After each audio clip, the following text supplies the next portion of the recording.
మంది చిన్న పిల్లలు కడుపులో నొప్పి అనగానే ఇంట్లో పేరెంట్స్ కూడా జస్ట్ లైక్ మామూలు పెయిన్ ఏమోలే, అరుగుదల లేదేమోలే, బయట పుట్టిందని అనుకుంటారు.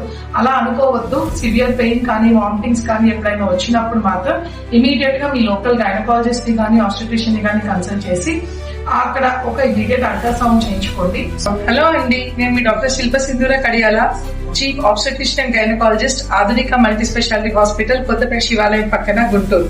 ఈ రోజు ఇప్పుడు ఒక ఎమర్జెన్సీలో ఒక మేజర్ కేసు చేశామండి. ఈ పాప మన దగ్గరికి 19 years పాప పెయిన్ అబ్డామిన్ అండ్ వామిటింగ్స్ అన్న కంప్లైంట్ తో వచ్చింది నిన్నటి నుంచి. ఇలా ఇంతకు ముందు కూడా అంటే ఒక 2-3 months బ్యాక్ కూడా ఒకసారి పెయిన్ అబ్డామిన్ వచ్చింది, కానీ బట్ నెగ్లెక్ట్ చేశారు, జస్ట్ క్యాజువల్ పెయిన్ అనుకోని. సో ఇప్పుడు నిన్న నుంచి కొంచెం సివియర్ పెయిన్ అబ్డామిన్ వామిటింగ్స్ హిస్టరీతో వచ్చారు. సో ఆల్రెడీ స్కాన్ రిపోర్ట్ చూస్తే ఒక హ్యూజ్ అంటే లైక్ ఓవేరియన్ మాస్ ఉంది అని ఈ స్కాన్ లో ఇచ్చారు.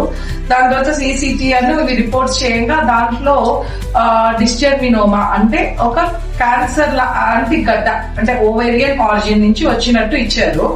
సో దానికి గాను మన ఆంకో సర్జరీ సార్ ని పిలిచేసి దీన్ని స్టేజింగ్ లాగా చేశాము. బట్ ఈ పాప చిన్న పాప ఇంకా మ్యారేజ్ అవ్వలేదు కాబట్టి ఫర్టిలిటీ ప్రిజర్వింగ్ సర్జరీ అలాగా చేశాము.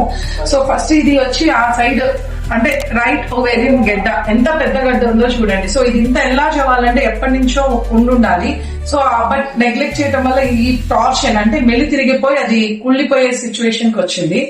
దాని తర్వాత ఇది వచ్చి ఇంకొక సైడ్ అంటే మనకి రిపోర్ట్ లో కూడా లేదు, but on other ovary side కూడా ఇంకొక సైడ్ గడ్డ ఉంది. ఇది మనకి బ్లాడర్ లో ఎంబీడ్ అయింది, జాగ్రత్తగా డిసెక్ట్ చేసి తీసాము. ఇది మన పెరిటోనియల్ ఫ్లూయిడ్ అంటే క్యాన్సర్ సెల్స్ ఇంకేదన్నా అందులో ఆ ఫ్లూయిడ్ లో ఉన్నాయి అంటే దీనిలో కొంత ఫ్రీ ఫ్లూయిడ్ ఉంటది అనమాట ఇలా సిస్ట్ వచ్చినప్పుడు. సో అది కూడా మనం శాంప్లింగ్ కి పంపిస్తున్నాం. ఇది ఒమెంటెక్టమీ అంటే ఒమెంటమ్ కూడా మనం టిష్యూ బయాప్సీ తీసుకుంటాం. ఇది ఆ same side right lymph nodes తీసామన్నమాట. సో ఈ లింఫ్ నోడల్ డిసెక్షన్ చేసి లింఫ్ నోడ్స్ కూడా శాంప్లింగ్ పంపిస్తున్నాం.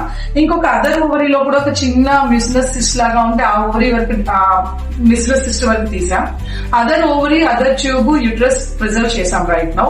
సో వీటన్నిటిని శాంప్లింగ్ కి పంపించి ఇవన్నీ దీన్ని బట్టి రిపోర్ట్ చూసి ఆ తర్వాత నెక్స్ట్ ఫర్టిలిటీ ప్రిజర్వింగ్ సర్జరీ చేసాం కాబట్టి నెక్స్ట్ ప్రోటోకాల్ ఏంటి అన్నది వచ్చిన రిపోర్ట్స్ బట్టి స్టేజింగ్ బట్టి ప్రొసీడ్ అవుతాం. Thank you.